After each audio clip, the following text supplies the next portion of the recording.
जय हिंद। तो आज की इस वीडियो में हम लोग देखेंगे बायोमोलिकुल्स का 4th लेक्चर। इससे पहले बायोमोलिकुल्स के 3 लेक्चर्स अपलोड किए जा चुके हैं।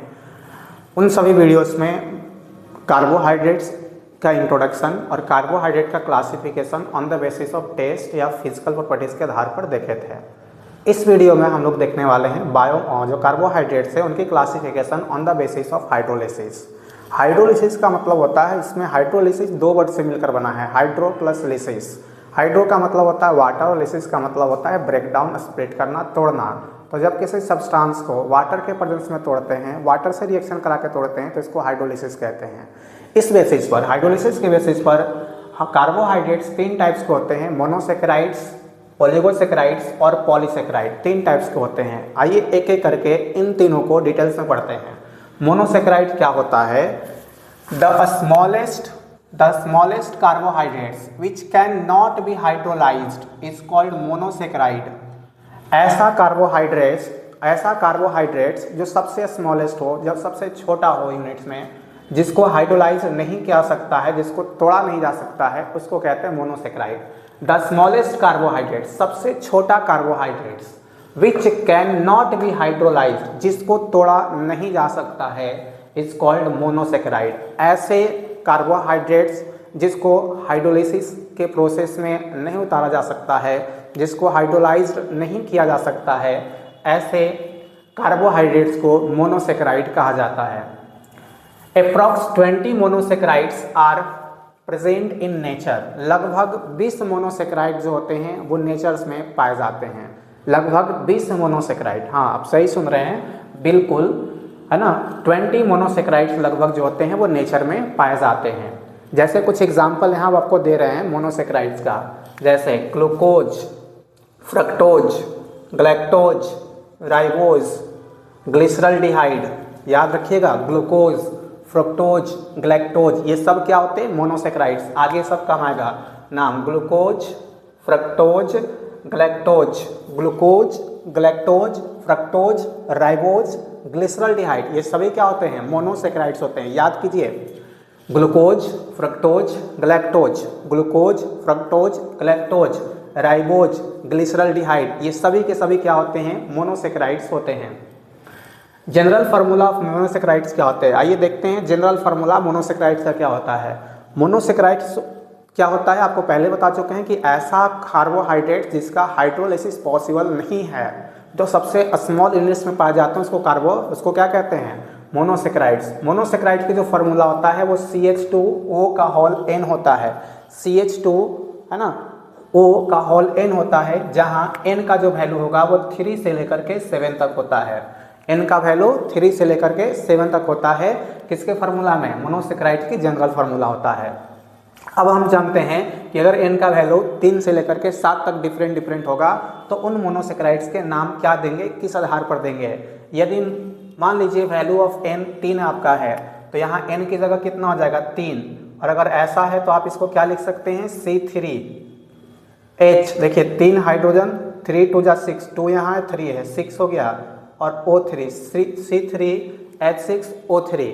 और यदि नंबर ऑफ n का वैल्यू अगर 3 है तो इसको हम क्या कहेंगे? 3 है तो ट्राई। और लास्ट में देखिए मोनोसेकेराइड के लिए OSE लगाया जाता है, तो इसका नाम हो जाएगा मोनोसेकेराइड का ट्राईओज। जब n का वैल्यू कितने होंगे?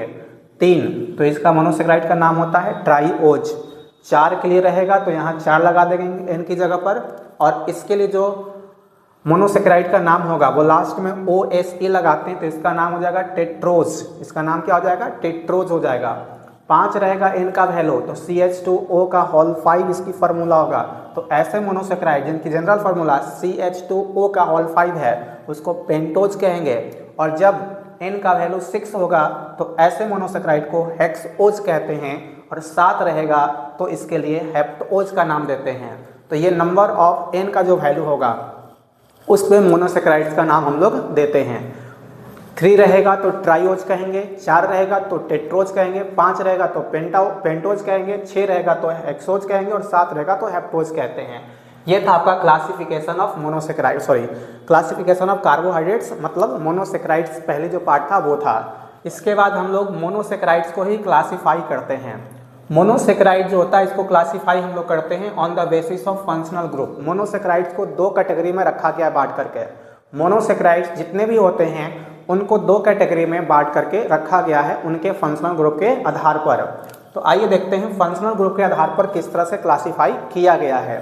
पहला समझिएगा, फंक्शनल ग्रुप के आधार पर मोनोसेक्राइड दो टाइप के होते हैं, एक होता है अल्डोज और एक होता है कीटोज। एक को कहते हैं अल्डोज और दूसरे को क्या कहते हैं, कीटोज कहते हैं। नंबर के आधार पर देखिएगा तो आपको यहाँ टोटल 5 टाइप के मिलेंगे, लेकिन अगर आप देखेंगे फंक्शनल ग्रुप के आधार पर तो वहाँ आपको 2 टाइप का मिलेगा, एक को कहते हैं अल्डोज और दूसरे को कहते हैं कीटोज। अब अल्डोज कहते हैं किसको और कीटोज किसको कहते हैं? देखिए, ऐसा मोनोसेक्राइड जिसमें फंक्शनल ग्रुप अल्डिहाइड लगा रहेगा उसको अल्डोज कहते हैं, और ऐसा मोनोसेक्राइड जिसमें फंक्शनल ग्रुप कीटोन लगा रहता है उसको कीटोज कहा जाता है। तो अल्डोज और कीटोज समझ में आ रहा है किसको कहते हैं? Aldose, the monosaccharide in which aldehyde functional group is present is called aldose. ऐसा मोनोसेक्राइड्स जिसमें अल्डिहाइड ग्रुप लगा रहता है उसको अल्डोज कहते हैं, और वह सभी मोनोसेक्राइड जिसमें कीटोन ग्रुप लगा रहेगा उसको कीटोज कहा जाता है। तो एक बार फिर से देख लीजिए अल्डोज क्या है सब। देखिए साहब, the monosaccharide in which aldehyde functional group is present is called aldose. जिसमें अल्डिहाइड फंक्शनल ग्रुप लगा रहेगा उसको अल्डोज कहेंगे। जब आपको ग्लूकोज का फ्रुक्टोज का जब स्ट्रक्चर बताएंगे तो फार्मूला तो सेम रहेगा, लेकिन एक में फंक्शनल ग्रुप आता है अल्डिहाइड और एक में फंक्शनल ग्रुप आता है कीटोन। वहाँ ज़्यादा आपको क्लियर होगा कि सर इसलिए क्यों बताए थे कि अल्डोज क्या होता है और कीटोज क्या होता है। आगे ग्लूकोज का स्ट्रक्चर बताएंगे तो कहेंगे कि ये एक अल्डोज होता है, जबकि आपका फ्रुक्टोज का जो स्ट्रक्चर होता है उसको बताते समय कहेंगे कि ये कीटोज होता है। कीटोज क्या होता है? The monosaccharide in which ketone functional group is present is called कीटोज। कीटोज और अल्डोज दोनों मोनोसेक्राइड्स होते हैं। फंक्शनल ग्रुप के आधार पर इनको हम लोग अल्डोज में और कीटोज में क्या करते हैं, डिवाइड करके रखते हैं। वैसा मोनोसेक्राइड जिसमें अल्डिहाइड फंक्शनल ग्रुप रहता है उसको अल्डोज कहते हैं, और वैसा मोनोसेक्राइड जिसमें फंक्शनल ग्रुप कीटोन रहता है उसको कीटोज कहते हैं। आगे देखिए, सेकेंड जो टाइप का था हमारा वो था ओलिगोसेक्राइड। मोनोसेक्राइड के बाद सेकेंड टाइप क्या है? ओलिगोसेक्राइड होता है। ओलिगोसेक्राइड किसको कहते हैं? तो कहता है वैसा carbohydrate which gives 2 to 10 monosaccharide molecules after hydrolysis is called oligosaccharides। ऐसे कार्बोहाइड्रेट्स जिनको हाइड्रोलिसिस करा जाता है तो 2 से लेकर के 10 तक मोनोसेक्राइड्स में टूट सकते हैं। मतलब ऐसा कार्बोहाइड्रेट्स जिसको हाइड्रोलिसिस कराएं तो कम से कम 2 या 3 भी मिल सकता है, 4 भी मिल सकता है, 5 भी मोनोसेक्राइड्स मिल सकते हैं। मतलब 2 या 2 से अधिक 10 तक के छोटे छोटे यूनिट्स में टूटता है। ऐसे कार्बोहाइड्रेट्स को क्या कहते हैं? ओलिगोसेक्राइड्स कहते हैं। ओलिगोसेक्राइड्स क्या है? तो ऐसे कार्बोहाइड्रेट्स जिसको यदि हाइड्रोलिसिस की प्रक्रिया से गुजारा जाए, वाटर के प्रेजेंस में तोड़ा जाए, तो 2 से लेकर के 10 तक या तो 2 या 3 या 4 मोनोसेक्राइड्स ऐसे में वो टूट जाते हैं। जैसे ओलिगोसेक्राइड्स के क्लासिफिकेशन देखते हैं कि है ना, तो जो ओलिगोसेक्राइड्स होते हैं जब हम इसको तोड़ते हैं, हाइड्रोलिसिस कराते हैं, तो नंबर ऑफ जो मोनोसेक्राइड्स टूटते हैं, कितने नंबर ऑफ मोनोसेक्राइड्स टूटते हैं, उनके आधार पर ओलिगोसेक्राइड का कुछ टाइप देखेंगे जो कि इंपॉर्टेंट होगा। तो पहला देखिए, पहला ओलिगोसेक्राइड्स में आता है डाइसेक्राइड। फर्स्ट क्या आता है आपका? डाइसेक्राइड्स आता है। डाइसेक्राइड्स किसको कहते हैं? ऐसा ओलिगोसेक्राइड जिसको हाइड्रोलिसिस कराया जाता है तो नंबर ऑफ मोनोसेक्राइड्स मतलब 2 मोनोसेक्राइड्स में टूटता है। ऐसा ओलिगोसेक्राइड्स जिसको हाइड्रोलिसिस कराया जाए तो कितने नंबर ऑफ मोनोसेक्राइड्स देंगे? 2। तो ऐसे ओलिगोसेक्राइड्स को डाइसेक्राइड कहा जाता है। जैसे देखिए, सुक्रोज, लैक्टोज और माल्टोज, ये तीनों क्या होता है? डाइसेक्राइड होता है। याद कर लीजिएगा, सुक्रोज, लैक्टोज और माल्टोज ये तीनों क्या होते हैं? डाइसेक्राइड के अंतर्गत आते हैं। सुक्रोज, लैक्टोज, माल्टोज ये तीनों डाइसेक्राइड के अंतर्गत आते हैं। जबकि यहाँ ध्यान रखिएगा, glucose, fructose, galactose, ribose, glyceraldehyde ये सभी मोनोसेक्राइड्स में आते हैं।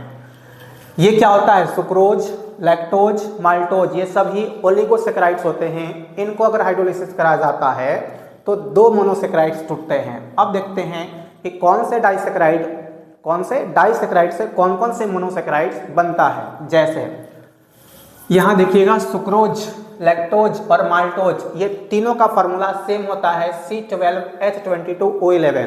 तीनों की फार्मूला में कोई चेंजिंग नहीं होता है, मॉलिक्यूलर फार्मूला तीनों का सेम होता है, बस स्ट्रक्चरल फार्मूला तीनों का डिफरेंट होता है। स्ट्रक्चरल फार्मूला फंक्शनल ग्रुप के आधार पर ये क्लासिफाई अलग अलग किए जाते हैं, लेकिन मॉलिक्यूलर फार्मूला क्या होता है तीनों का सेम। सुक्रोज, लैक्टोज और माल्टोज तीनों की मॉलिक्यूलर फार्मूला सेम होता है। देखिए इसको और समझते हैं। जैसे सुक्रोज है, सुक्रोज को जब हम हाइड्रोलाइसिस कराते हैं, सुक्रोज को क्या कराते हैं, हाइड्रोलाइसिस कराते हैं, तो सुक्रोज का हाइड्रोलाइसिस कराने से ये टूटता है एक ग्लूकोज के मॉलिक्यूल्स में और दूसरा जो मॉलिक्यूल्स टूटता है वो फ्रक्टोज के मॉलिक्यूल्स में। मॉलिक्यूलर फार्मूला बिल्कुल आपका सेम रहेगा ग्लूकोज और फ्रुक्टोज का, दोनों का होता है C6H12O6। अंतर इनके स्ट्रक्चर्स में होता है, ग्लूकोज में फंक्शनल ग्रुप एल्डिहाइड आता है जबकि फ्रुक्टोज में फंक्शनल ग्रुप कीटोन आता है। समझ गए। तो देखिए सभी सुक्रोज, सुक्रोज क्या है, एक डाइसैकेराइड है। तो जब आप सुक्रोज को क्या करिएगा, हाइड्रोलाइसिस कराइएगा, तो दो मोनोसेक्राइड में टूटता है, एक ग्लूकोज और दूसरा फ्रक्टोज में। दूसरे देखिए माल्टोज, माल्टोज का जब हाइड्रोलाइसिस कराइएगा, माल्टोज का भी फार्मूला वही है C12H22O11। जब भी इसका हाइड्रोलाइसिस कराइएगा तो ये एक मॉलिक्यूल्स ग्लूकोज, दूसरा मॉलिक्यूल्स भी क्या देता है, ग्लूकोज। मतलब दो मॉलिक्यूल्स तो टूटेगा, दोनों किसके रहेंगे, ग्लूकोज का।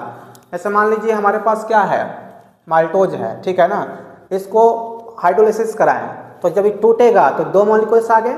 अब ये दोनों क्या रहेंगे, दोनों ग्लूकोज का ही, एक ग्लूकोज दूसरा भी क्या रहेगा, ग्लूकोज, लेकिन है कितने, तो दो अलग अलग मॉलिक्यूल्स आ गए हैं, दो अलग अलग कार्बोहाइड्रेट्स आ गए हैं।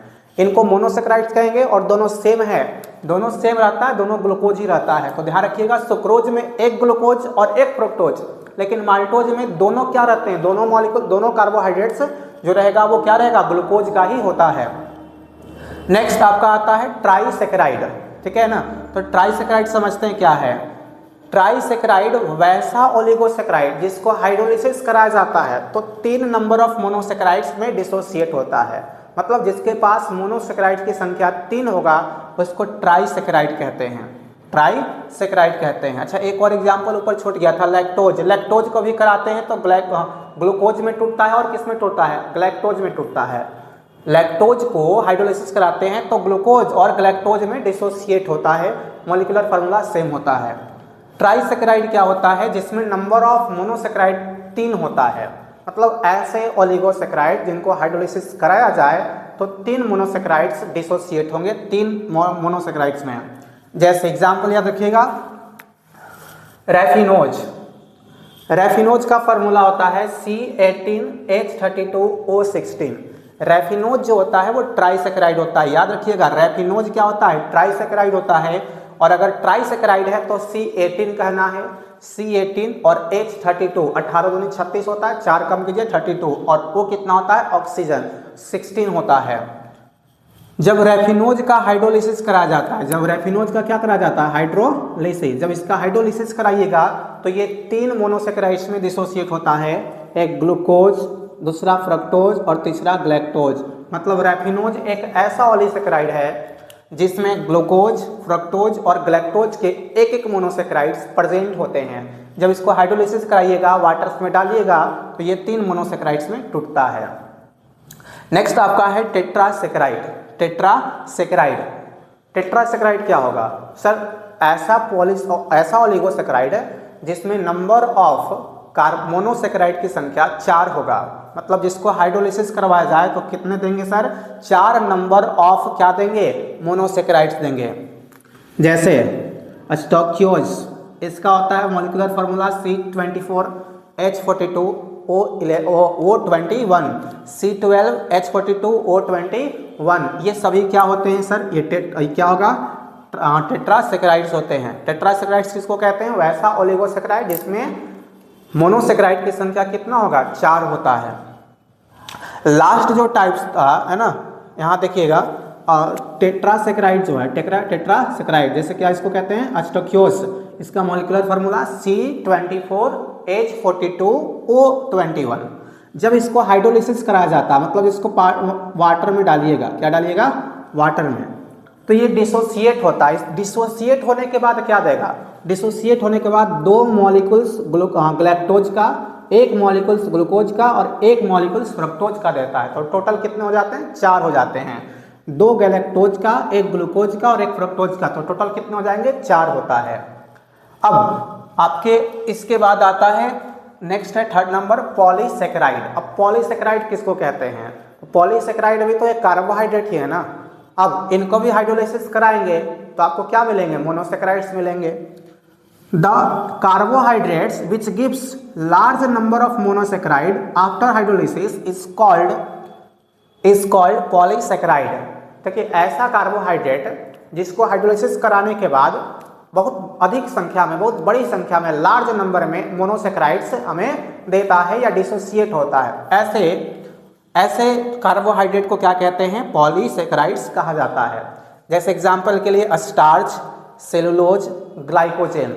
स्टार्च, सेलुलोज, ग्लाइकोजेन, ये सभी क्या होते हैं? पॉलीसेकेराइड्स होते हैं। Starch, cellulose, glycogen, starch, cellulose और ग्लाइकोजेन, ये सभी क्या होते हैं? तो ये सभी पॉलीसेकेराइड्स के अंतर्गत आते हैं। तो ये हमने देखा कि कार्बोहाइड्रेट्स को उनके हाइड्रोलाइसिस के आधार पर किस तरह से क्लासिफिकेशन कर सकते हैं।